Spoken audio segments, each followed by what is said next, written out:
Hello and welcome to the Channel 1 Newsroom from our studio at number 5 Ola Hansen Lane at Tesano. I am Zoe.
Charcoal, plantain and school fees identified as main drivers of February 2026 inflation.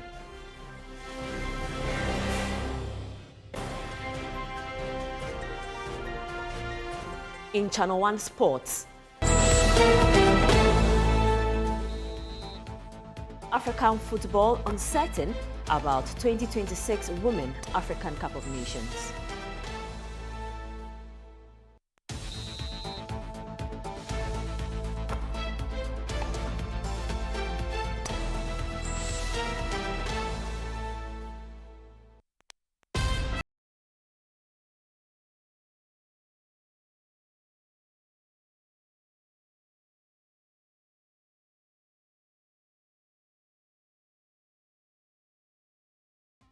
Many thanks for your time. We start a bulletin from the Upper West region, where residents of Wa have expressed relief following the sentencing of Sharif Abdullahi, who was convicted for the murder of Issa Yaya and a number of other victims across parts of northern Ghana.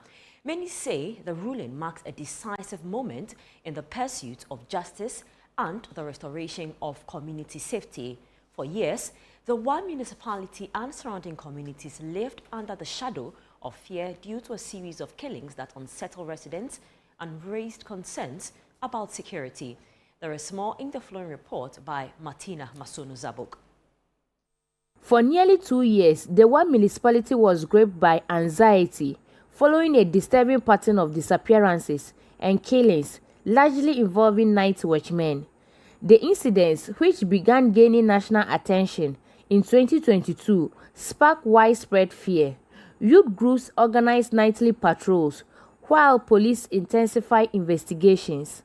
The serial killings dominated national headlines and prompted intervention by the Ghana Police Service, which deployed special investigative teams to support the Upper West Regional Command. The arrest of Sharif Abdullahi later marked a turning point in the investigations. During interrogations, he confessed to multiple killings in Wa and Boile. On Wednesday, 4th March 2026, the Wa High Court delivered its judgment, sentencing Abdullahi to life imprisonment after finding him guilty of the charges. The ruling has been welcomed by many residents who say the conviction restores confidence in the justice system and offers some closure to affected families. And I'm very glad the judges have passed this life imprisonment to this man. I'm very, very glad, because it is not easy living in the night. And it has scared a lot of youth. We cannot even go out in the night to do our daily duties. I'm also happy about it because it has been rampant coercive. So I'll be happy if they are able to sentence me. Maybe that will be a lesson for the other people that are already, like maybe if they are having the intention of doing it, maybe they'll stop or either to change their mind of doing that.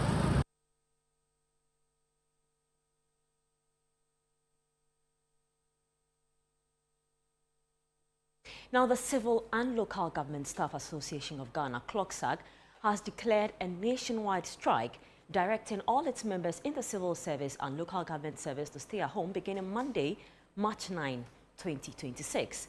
In a notice dated March 5, 2026, the association said the industrial action follows unresolved issues between the union and relevant authorities. According to the statement, the National Executive Council of CLOGSAG on February 19, 2026, informed members of its intention to proceed with the strike if the outstanding matters remain unresolved. Meanwhile, the National Labour Commission, the NLC, has directed CLOGSAG to rescind its planned nationwide strike, which is scheduled to begin on Monday, March 9, 2026.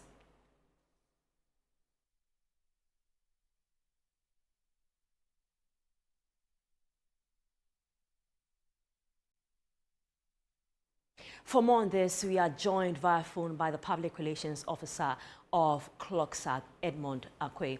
Good evening, sir. Thank you so much for your time. What are the key issues that remain outstanding between the government and CLOGSAG, which has necessitated your call for an industrial action? Good evening, Zoe. Good evening to our cherished members of the Civil and Local Government Staff Association, CLOGSAG. To answer your question, I must say the issues outstanding are just simple and not too much. All we are asking is that we have gone into a number of negotiations and we have concluded that staff of the civil and local government services should have conditions of services. Now, what we are looking at is the implementation of that condition of service and other salary issues. All right. So to explain further, you also mentioned about a unique salary structure. For purposes of education, are you able to explain what this unique salary structure is about?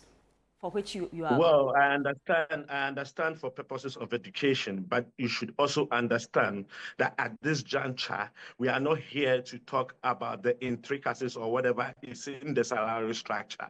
We have done administrative work. We have gone on the negotiation table with all those who matter as in stakeholders, and it has been agreed upon that our members, being CLOGSAG members, should be given a salary structure and conditions of service to take effect right from 1st January 2025. Now, as law-abiding citizens, when this government came into power, they had these notes on their transition within their transition notes, these reports, this memorandum of understanding, these particular documents on the transition report, which means that they really understand the fact that, yes, the Civil and Local Government Staff Association must have their conditions of service. We had to wait 1 year down the line today, and still the implementation has not taken off.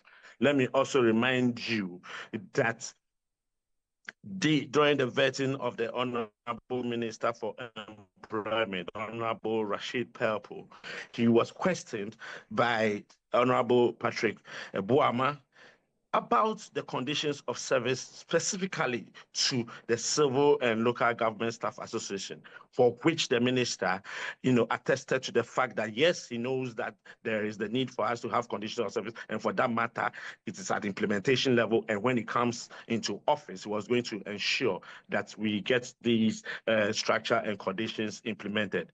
But as we speak today, nothing has been done about it. And for that matter, the National Executive Council of CLOGSAG had a meeting this morning and declared a nationwide strike starting from 9th March 2026. Already 2 weeks ago, we had informed the intention of strike. We expected that the employer, otherwise government, should have taken steps to address this implementation. But yet they looked on to today that we had to declare strike on 9th March 2026. That is the matter at hand. You mentioned that on the 19th of February, you informed the government.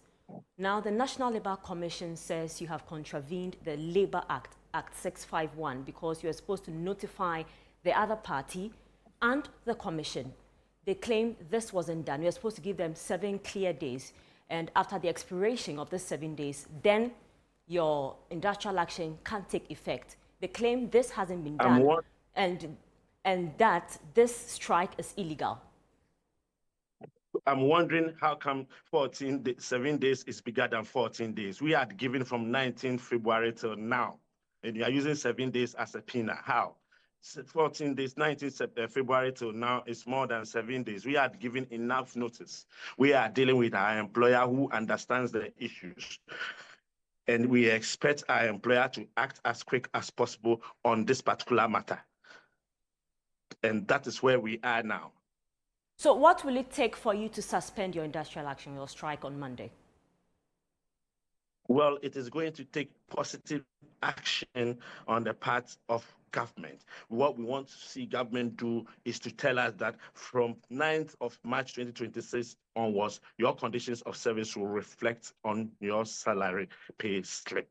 And that is what will make us to go back to work. So until that is done, on Monday, the strike is in full effect, despite the NLC's directive. Very well, the strike is in full effect, and I'm encouraging and treating all our members wherever they find themselves in Ghana, right from the ministries down to the metropolitan, to the municipal, to the district assembly, to all agencies that our members find themselves, that come Monday, 9th March 2026, they should stay at home and not go to work. We are pressing home and demanding what belongs to us as civil servants. Grateful for your time. That was Edmond Akwe. Edmond Akwe is the Public Relations Officer of the Civil and Local Government Staff Association of Ghana. Let's move on to some other stories now. And the minority in Parliament has criticized the government over what it describes as its failure to effectively tackle illegal mining, popularly known as galamsey. Speaking during the debate on the State of the Nation address in Parliament, members of the minority said the continued destruction of natural resources points to what they describe as a lack of decisive action by the government to curb the illegal activity. Channel 1 News' Nia Ikoyokai reports. Following President John Dramani Mahama's presentation of the State of the Nation address to Parliament, members of Parliament on Thursday continued with a debate on the address, with issues bordering on cocoa, job creation and illegal mining taking center stage in the debate.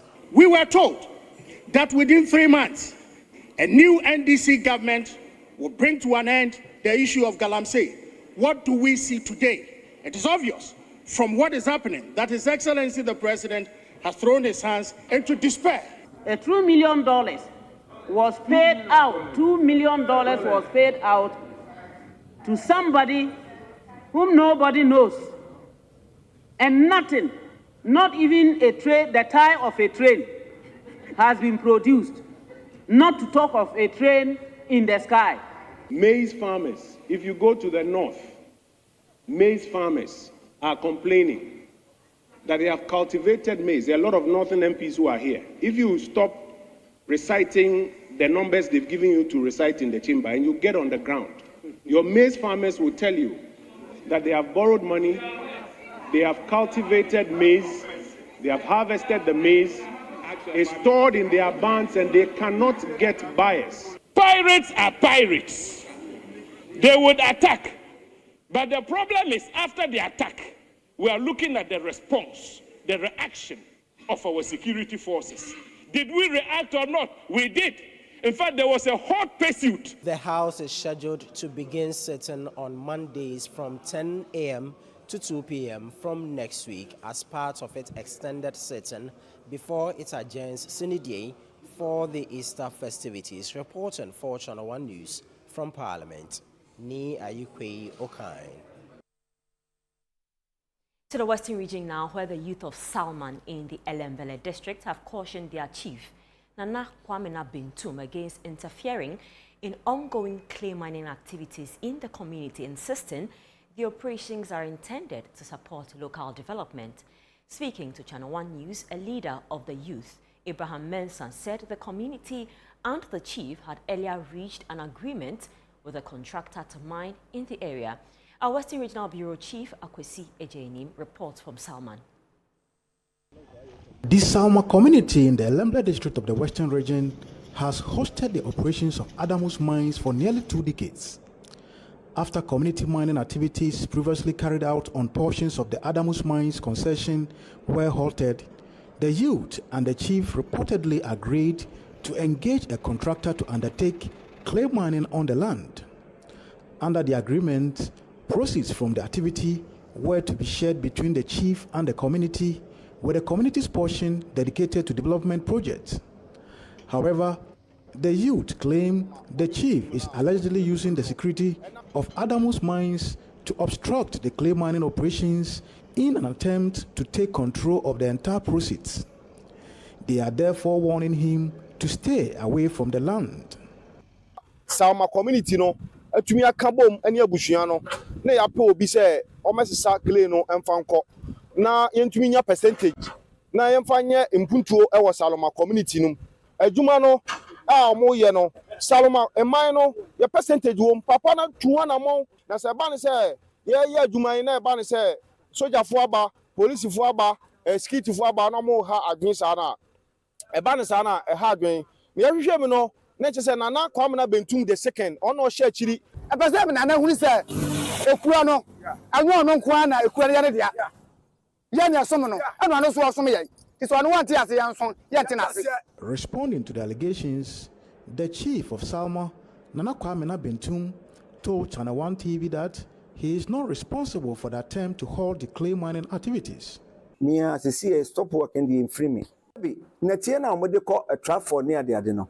Mr. Ghana ha no kwana yes adwuma company bebre na ye e na company no nete na ode kono ne bo ho sisi ye hia himfie sisi himfie sisi adwuma we no hoyi se pe osisa wi anu an ye se ye dai ye pesika ne sia himfie the company ye na yunu sisi ya ne akototo nu ya ene nchense ya ye boboso ye si new chief palace.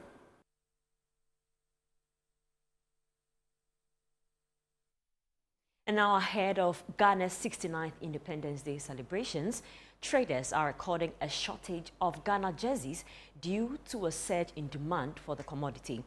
The situation has also led to a hike in prices. Ejubi Riafia Kenting has more in this report.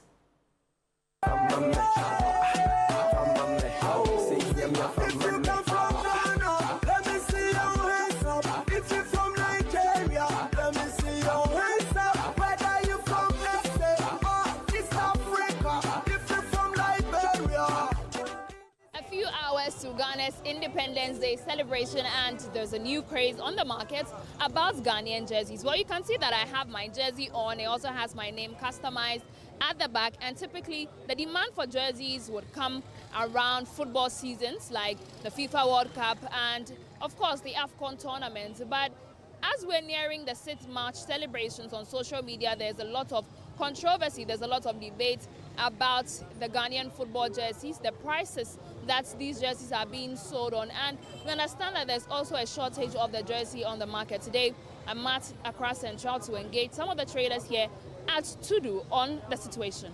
And we jersey dealer ewa has say, yeah, it is the same prices no about bastro. At first, the nentisa. At first, nentisa. Na normal prices na man for him na.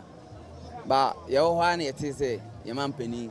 Aqua lunch jisi ni bi say. Enu na ere. Edi bedi.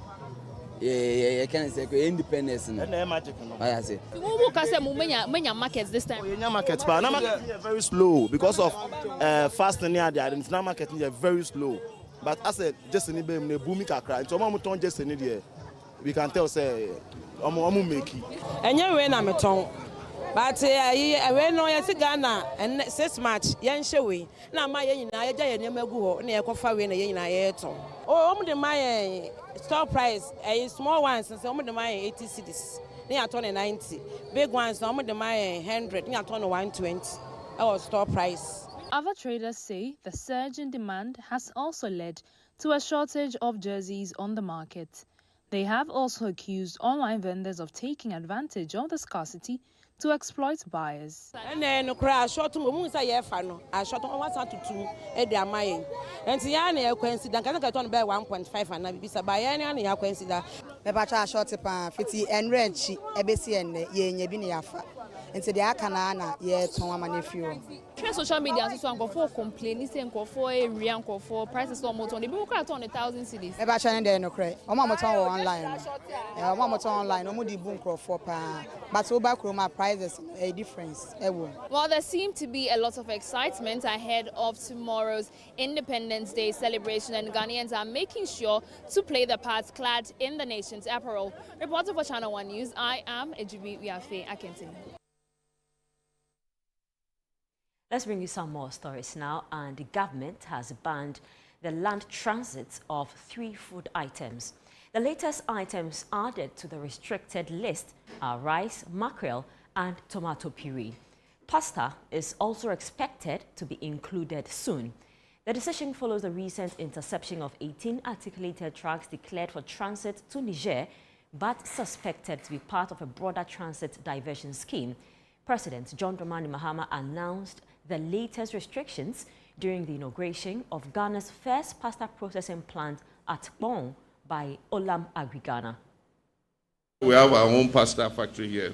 We must make sure that cheap, imported, smuggled pasta is not brought in through our eastern border. Recently, we've banned the import of vegetable cooking oil after the incident with 18 trucks that were found smuggling vegetable cooking oil. We've added rice to the list. We've added tomato puree, how do they call it in Ghana? Tin tomatoes. We've added it to the list. We've added mackerel to the list. I'm going to tell the Minister of Finance to add pasta to the list.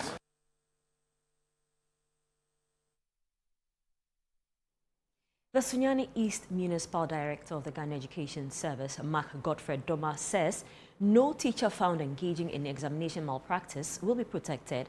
He issued the warning during a sensitization campaign organized to curb examination malpractice ahead of this year's Basic Education Certificate Examination, BECE. Michael Sapong Infom reports. Examination malpractice continues to cast a shadow over both the Basic Education Certificate Examination, BECE, and the West African Senior School Certificate Examination, WASI, across the country. In 2025, the West African Examination Councils ranked the Bono region among the top 3 regions with the highest cases of examination malpractice. The situation led to the cancellation of entire results or specific subject papers for some candidates. 8 teachers implicated in the offenses were also prosecuted and fined by the courts. With this year's Basic Education Certificate Examination scheduled for May, the Sunyani East Municipal Education Directorate has intensified efforts to address the problem. It has launched a sensitization campaign targeting pupils, teachers, parents, and other stakeholders, focusing on the consequences of engaging in examination malpractice. Speaking to Channel 1 News, the Sunyani East Municipal Director of Education, Mark Godfrey Doma, stressed that no teacher found culpable will be shielded. Every teacher is aware that those days are long gone. Any teacher that is caught, as you rightly said, some were sentenced. As we speak, some have been punished. We, as GES, Ghana Education Service, our code is on. We subjected some to the disciplinary committee, and as we speak, they are facing sanctions. Stakeholders involved in education in the Sunyani East Municipality have been admonished to support the Ghana Education Service in the fight against examination malpractice. For Channel 1 News, Michael Sapon from Sunyani. You are still watching the Channel 1 Newsroom.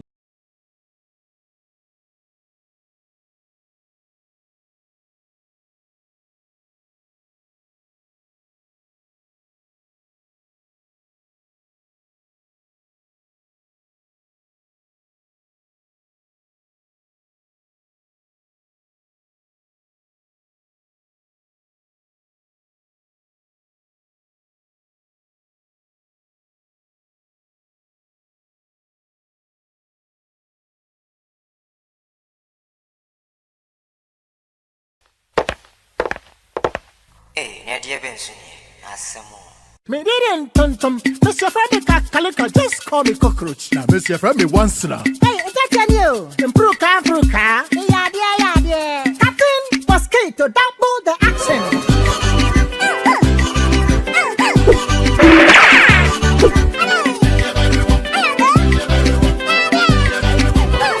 Me did this sasso spray. Mr. Freddy sasso quell. Yeah, go to my sasso.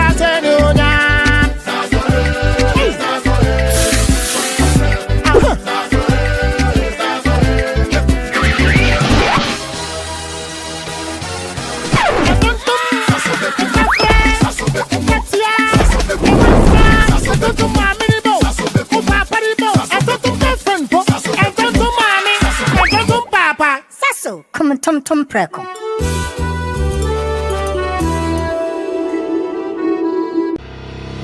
The Ghana Exim Bank is 10 years old. Hooray!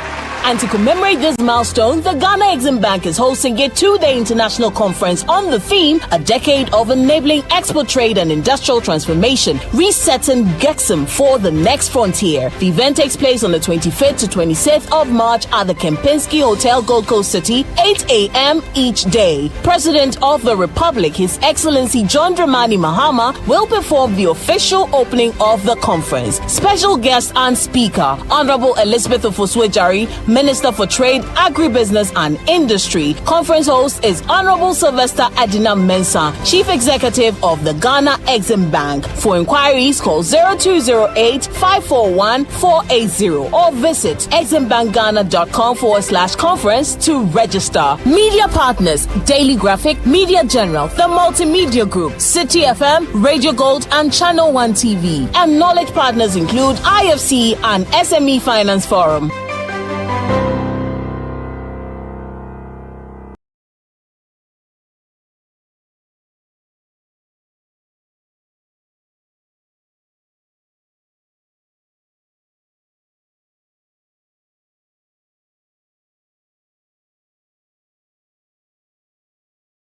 Come back to the Channel 1 Newsroom. Up next is Channel 1 Business with Neteli Neti Ajaho.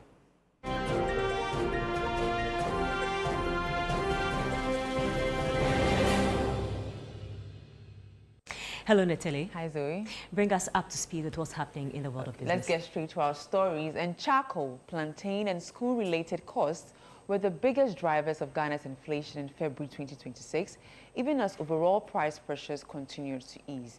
Data from the Ghana Statistical Service shows that the top 20 items alone accounted for the bulk of the 3.3% year-on-year inflation recorded for the month. Daniel Ojo-Mensah has more in the following Business Desk report.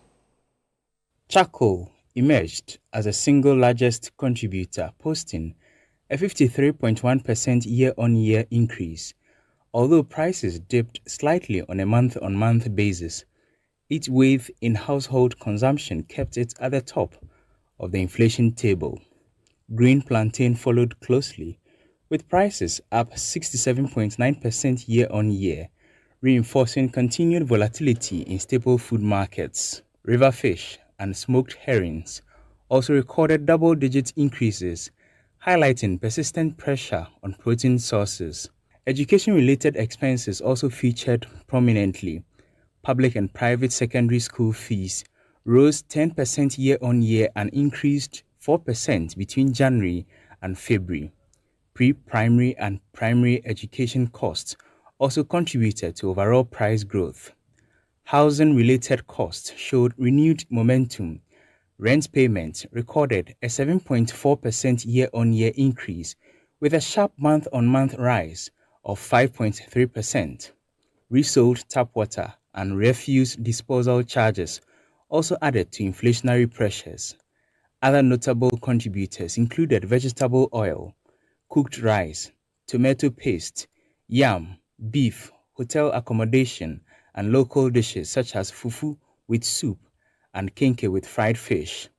Despite the easing in headline inflation to its lowest level since the 2021 rebasing, the item level breakdown suggests that price pressures remain concentrated in food staples, household energy substitutes, and education services, key areas that directly affect household disposable income and consumer spending.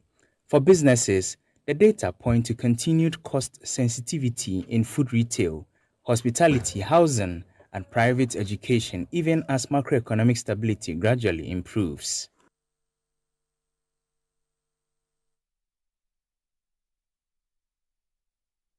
Now, Ghana's capital market operators will pay revised statutory levies in 2026 following the release of the new guidelines by the Securities and Exchange Commission outlining mandatory annual charges across the industry. In the guidelines issued for the 2026 financial year, the Commission set out specific levy obligations for licensed market operators with the Ghana Stock Exchange Securities Depositories, each required to pay 200,000 Ghana cedis annually. There's more in the following report. In the guidelines issued for the 2026 financial year, the Commission set out specific levy obligations for licensed market operators with the Ghana Stock Exchange and Securities Depositories, each required to pay 200,000 Ghana cedis annually. Under the framework, commodity exchanges will pay 60,000 Ghana cedis, while primary dealers, custodians, and issuing houses operating through commercial banks are each required to pay 80,000 Ghana cedis. Broker-dealers and investment advisors will pay 15,000 Ghana cedis annually, while fund managers are expected to settle 25,000 Ghana cedis. Commodity warehouse operators will pay 12,000 Ghana cedis, and credit rating agencies will be charged 60,000 Ghana cedis. The guidelines also extend to emergent segments of the capital market ecosystem. Crowdfunding intermediaries and crowdfunding platform operators are each required to pay 15,000 Ghana cedis in annual levies. The SEC requires that the levies are payable by the end of the first quarter of the year. Market operators may settle the obligation either in full or through a maximum of 3 installments, provided the final payment is completed within the same first quarter window. The regulator explains that the levies form part of its statutory mandate under the Securities Industry Act to support supervision, regulation, and the continued development of Ghana's capital market. Now, government plans to inject about 2,000 megawatts of additional power into the national grid over the next 5 years to support the development of the Volta economic corridor and drive industrial growth. The move follows the signing of an MOU between the 24-Hour Economy Authority, the Accelerated Export Development Secretariat, and Atri Energy Transition Private Limited to strengthen Ghana's energy infrastructure and promote export-led growth. Speaking after the signing, Presidential Advisor on the 24-Hour Economy Policy, Zidane, noted that stable and affordable power will be critical to supporting industrialization under the initiative. It will definitely assist in the provision of power, but not only that, cheaper power. Because under the 24-Hour Economy program, there's a cap. We have to remain within the cap of 7 cents per kilowatt hour if it's supported by any battery energy storage system. If it is not, then we have to remain within the band of 4 to 5 cents per kilowatt hour. This is much cheaper than 15 cents per kilowatt hour. And so we will sell to ECG and so on, but we'll also insist that they cap how they sell it finally to retail consumers and wholesale consumers. So that is the idea. Because Ghana is growing and it's growing very fast. Recently, the Minister of Energy announced that there had been a spike during peak of 800 megawatts consumption. And that is coming from EV battery charging, as well as also data centers and data hubs that are emerging. You know, they eat a lot of power. Yeah. Let's now bring you an update on how the city is performing on the interbank market.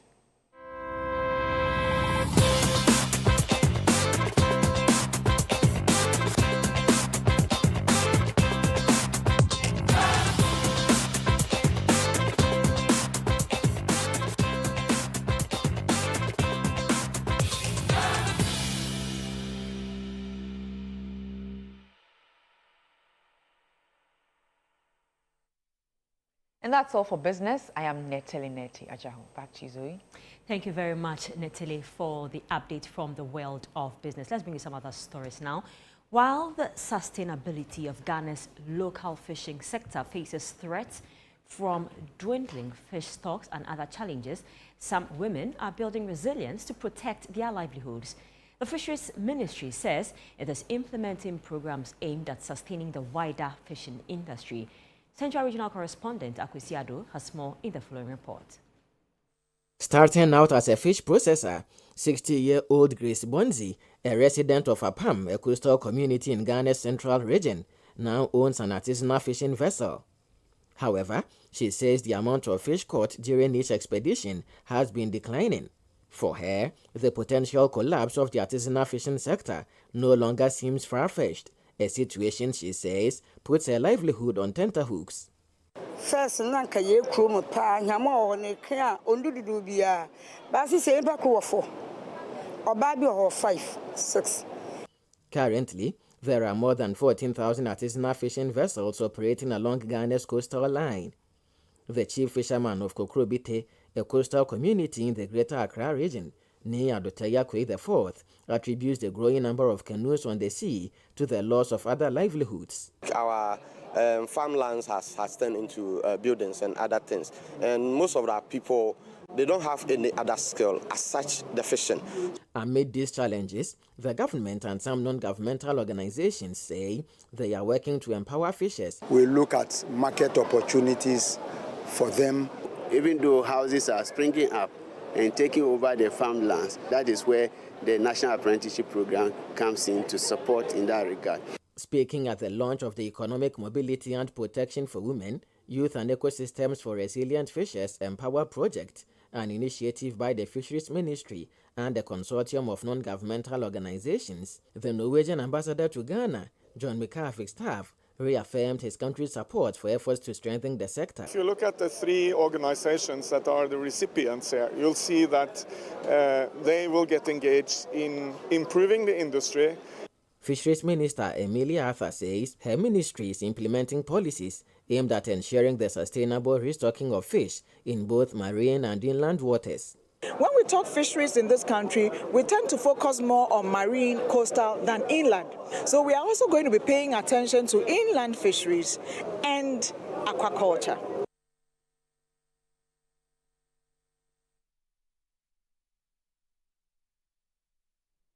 Accident Victim Support Ghana is calling for a review of the compensation fund to ensure road crash victims receive the support they need.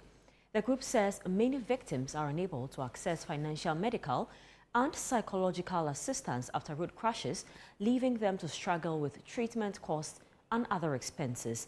According to the organization, the fund was established to support such victims and must be made more responsive to their needs. Channel 1 News' Middle Belt Bureau Chief Hafiz Tijani reports. Accident Victim Support Ghana says the increasing number of road accidents is putting pressure on already vulnerable families. The group knows that some victims are left without financial support to cater for hospital bills and other related costs. The president of the organization is therefore urging authorities to ensure the compensation fund is properly utilized to assist affected individuals. I call upon the chairperson of the compensation fund vis-a-vis the commissioner of the National Insurance Commission and also the entire insurance company to review the compensation fund so they can extend a voluntary help to such victims. He expressed concern about the rising spate of road crashes and called for urgent intervention. The appeal was made during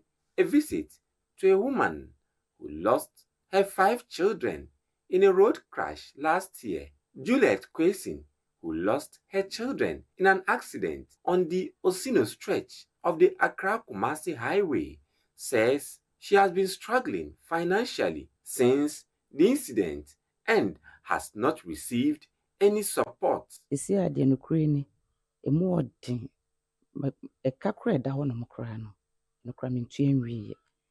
almost 300 million. Me say the Messia cano see a new currency cream.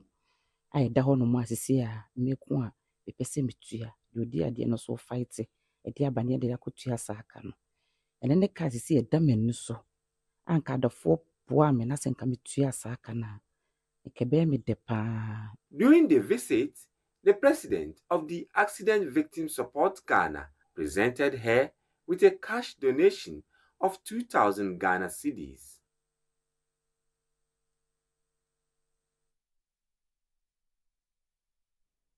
We turn attention to the northern region now, where the regional health director has revealed that in 2025, 126 maternal deaths were recorded per 100,000 live births in the region, describing the situation as alarming. On the average, 2 mothers reportedly lost their lives each week due to childbirth-related complications during the year under review, a trend health authorities say they are determined to reverse. Our Northern Regional Bureau Chief Shawana Yusuf reports. Speaking during a working visit by the Deputy Minister of Health to the Northern Region, the Regional Health Director, Dr. Chrysanthos Kubio, expressed deep concern over the rising maternal mortality rate and called for urgent collective action to change the narrative. It is a collective responsibility of all of us, including the media. What do we need to do to be able to strengthen the peripheries that a pregnant woman gets the best of care at those levels? We are currently at a district level. What can be done to prevent deaths at that level? Or what can be done to ensure that the mothers have safe delivery at the CHIPS health center or the primary hospital level, so that we reduce the referrals that go to the regional hospital or the teaching hospital? On her part, the Deputy Minister of Health, Professor Dr. Grace Ayensu Dankwa, reaffirmed government's commitment to reducing maternal mortality nationwide, also describing the figures as worrying. She noted that Ghana's maternal mortality rate remains far above the World Health Organization's target of 70 per 100,000 live births, indicating that the national figure currently stands at 955 per 100,000 live births. Numbers are not favorable, but this year, hopefully, Michael. But at the policy level, what are? The reason why is that we are now working on the, as I have been tasked with it, that is why I'm doing this needs assessment and going around and including the maternal thing inside. The working visit aimed at assessing staffing gaps and other challenges confronting healthcare facilities in the region also focused on identifying urgent logistical needs. The Deputy Minister pledged that the government would distribute essential medical equipment to health facilities, adding that the supplies are expected to arrive by April. We've done very good, thorough assessment of the entire country and our health needs. And you all heard about the no-bed syndrome, all those issues. You know that the no-bed syndrome is not necessarily the actual bed, but it is the staff and everything that goes. Because even if you have a bed and you don't have a proper doctor to take care of you, you come and lay on the bed and they won't help you. So it's a systemic thing. So we are trying to solve the problem systemically. Day 5 of the Heritage Caravan took patrons to the Okomfanoche sword site in Kumasi in the Ashanti region. There, they learned about the history of the legendary sword planted by Okomfanoche, which is believed to have remained in the ground for centuries. Patrons also enjoyed a chobar experience where they were served a variety of indigenous dishes from the region. The following report has more. It's day 5 of the Heritage Caravan. The caravan has returned from the north. So we've touched base with Ghana's second largest city, Kumasi. There's something of historical value, very important, that we want our caravanners to see as we continue to tell our story as Ghanaians. As a Okomfanoche sword site, you do know from your history books the sword that of Okomfanoche struck into the ground, which sword still remains unremoved. So we have come here to see, and our caravanners are going in badges to look at it. I'm also going inside there to see and hear what the tour guide has to say. And this is the place where the famous golden stool descended from the heavens. Before the establishment, all the individual chiefs were independent. Mampong was ruled by Mampong Hene, Dwabin was Dwabin, Kokofu was Kokofu, and they were not under one ruler. But 1695, that when they came together to form the Asante Kingdom. And this is how they established the kingdom. 11 states agreed to subdue their power to one person because of the maltreatment by the king of Denchira. So Denchira Hene was maltreating them. And one Friday, all the chiefs were asked to bring their black stools. The stools were buried here, and Okomfanoche placed a sword on it. We are in Ghana, always queuing to go outside to Dubai and other places to see other things. When in our own country, we haven't explored anything. Even your backyard, you don't know what is there. I didn't know that some things, like some sacrifices as they were, had to be done to get the Ashantis to win their perennial wars against the Denchras. And so their unity, their bond, and their growth is because a price has been paid. Well, we've got into Ice Bar and Lounge, where the caravanites are coming to have authentic fufu, having the chop bar experience right here in Kumasi. Well, so caravanites are queuing for their food. See that we have banko and tilapia, chicken soup, groundnut soup, goat soup, and a lot more. Of course, fufu being the main base here for lunch. And its culture at its best. That is what they are offering at Ice Cafe and Grill in Kumasi. Hello, I am here to have lunch with you all. Talk to me about lunch. What are you having? So, I'm having palm soup with fufu, snail, crab. I'm enjoying it. But it's nice either way. It is gorgeous. Wow, wow. It seems you have everything in your bowl. It's like a zoo soup.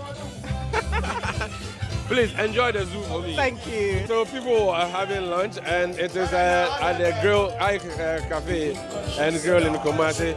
This is an experience which is the chop bar experience that you can only get on the Heritage Caravan. And we will definitely bring you an update from the caravan in a subsequent bulletin. You're still watching the Channel 1 Newsroom.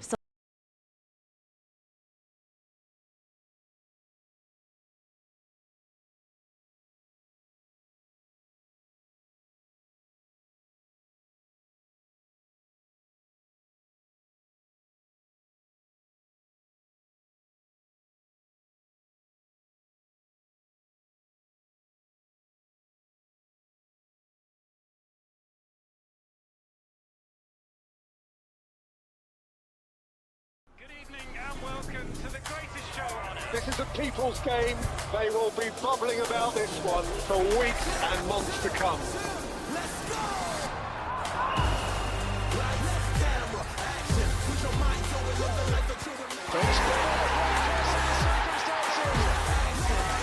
It's on SuperSport all season long. Pay your subscription today. Dial *759#. Available on DSTV and GoTV.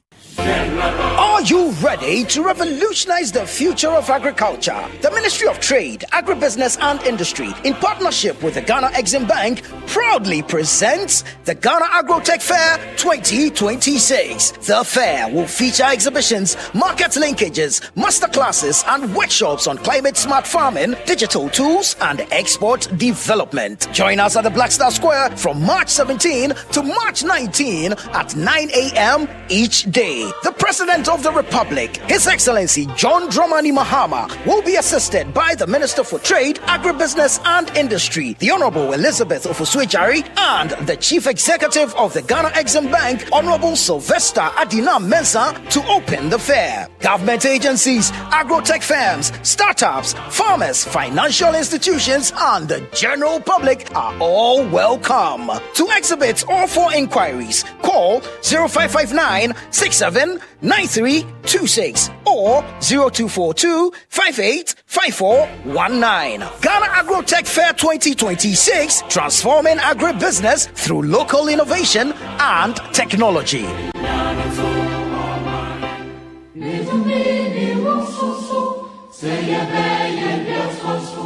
On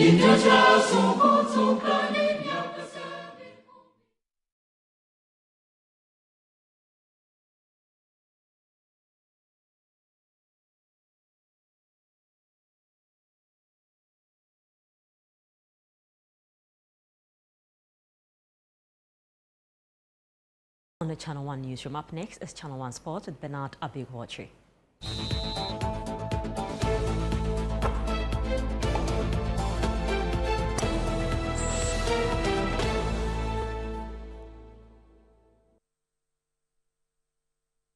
So we understand CAF is having issues with the women's AFCON. Yeah, right? Women's AFCON, that's right. Okay. Yeah. Why is Morocco giving CAF a tough time like that? What's the issue? First off, they wanted to win the AFCON. It did not happen. They felt cheated because they felt the referee was not on their side.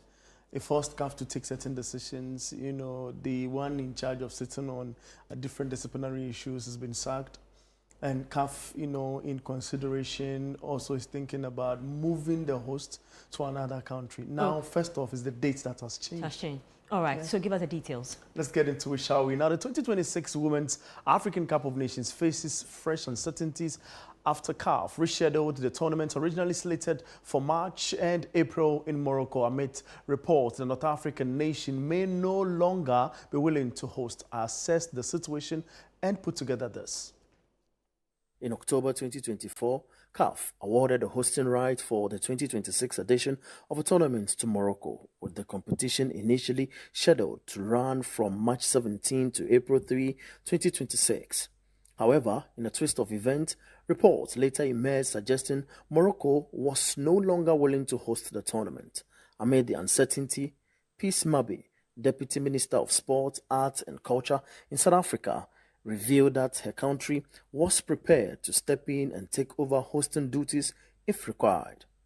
Tonight, I would like to announce that South Africa will be hosting the 2026 AFCON, which we all know that is a qualifying tournament for the 2027 Women FIFA World Cup to be held in Brazil.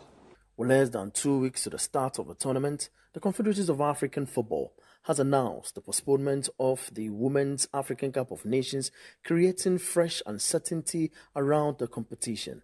CAF confirmed that the tournament would no longer begin as scheduled. Quote, after discussions with CAF and its partners, FIFA and other stakeholders, CAF decided to reschedule the date of the Total Energies CAF AFCON 2026 to July 25 to August 16, 2026, to ensure the success of this important women's competition in the light of certain unforeseen circumstances.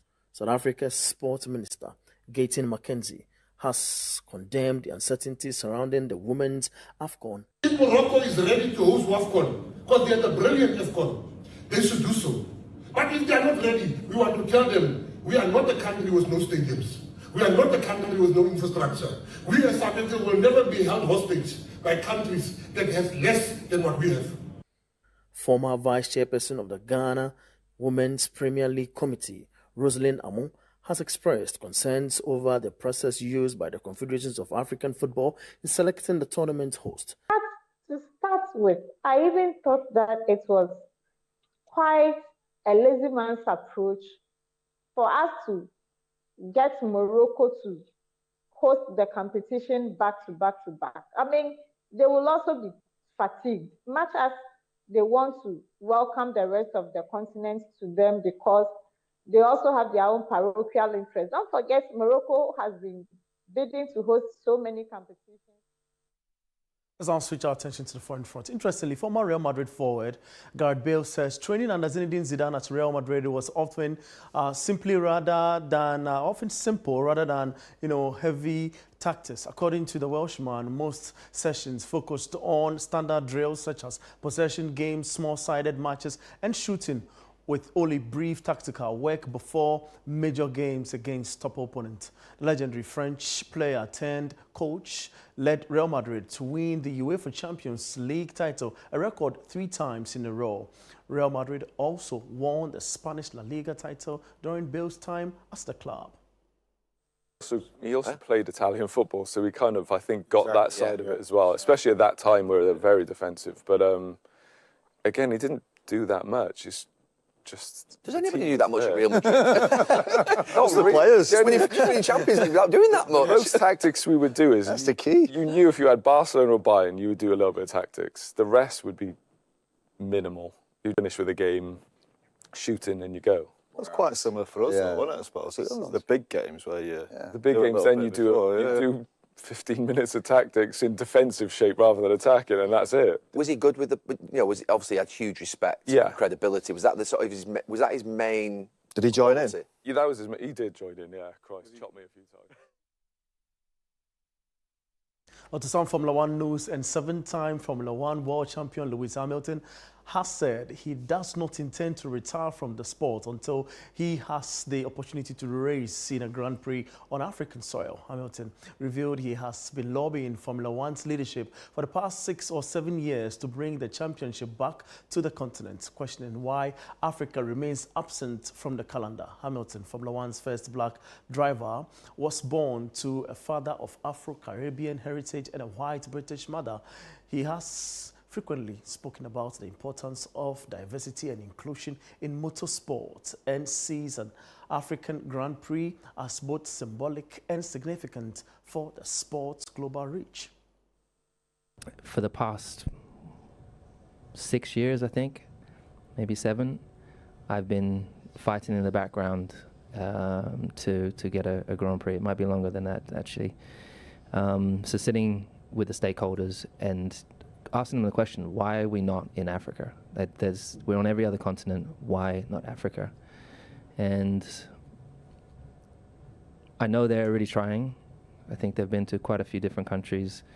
And I think the ones that I've enjoyed the most so far, I loved Kenya. Obviously, don't think we're going to have a Grand Prix in Kenya, but Rwanda particularly was spectacular, and somewhere I felt like, 2 places I felt like I could live. South Africa is stunning, and where else?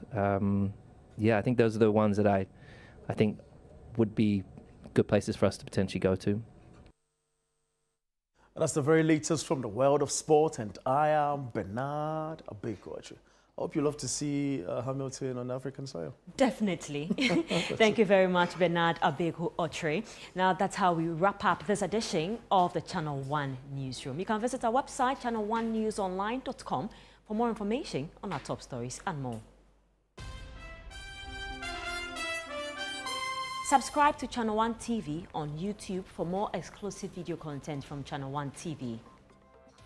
Download the Channel One TV app on Google Play Store.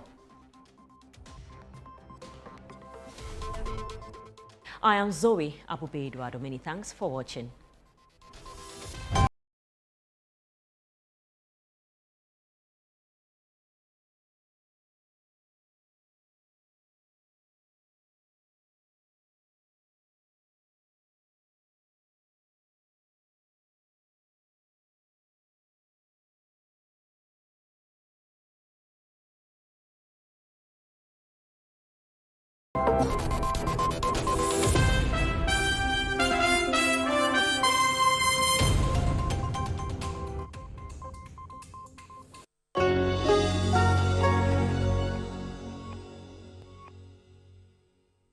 Sweden Secondary School invites all alumni and stakeholders